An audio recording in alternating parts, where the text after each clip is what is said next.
if you look just at the Quran, you will get the indication that you can have sexual intercourse with a 5-year-old. The reason why it's haram to have sexual intercourse with a 5-year-old is not found in the Quran at all. If you just read the Quran, it is halal, it would be halal to have sexual intercourse with a 5-year-old. Chapter 65, verse 4. Allah subhanahu wa ta'ala tells us who you can divorce and who you cannot divorce.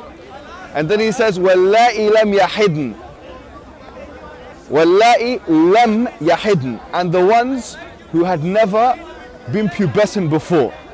And by the way, this is very important, yeah? I want all Muslims to be aware of this. The reason why we don't have sexual intercourse with 5-year-olds and 6-year-olds and 7-year-olds or whatever is not because of puberty.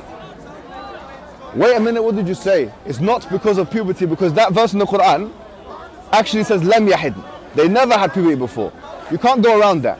The Quran doesn't say anywhere in the Quran that the woman has to be pubescent. I dare you to find one verse in the Quran where it says you're not allowed to marry someone based on harm, or you're not allowed to have sexual intercourse based on harm, or you're not allowed to marry someone based on puberty. Get me one verse in the Quran which says the woman has to be pubescent. No. You know, in the Quran it says حُرِّمَتْ عَلَيْكُمْ أُمَّهَاتُكُم. It says you're not allowed to marry your mum.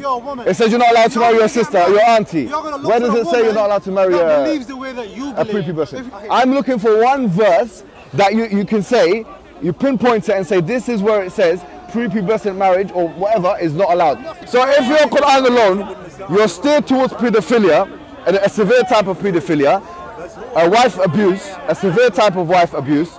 But when we say it, we are Islamophobic. Stay away from Islam.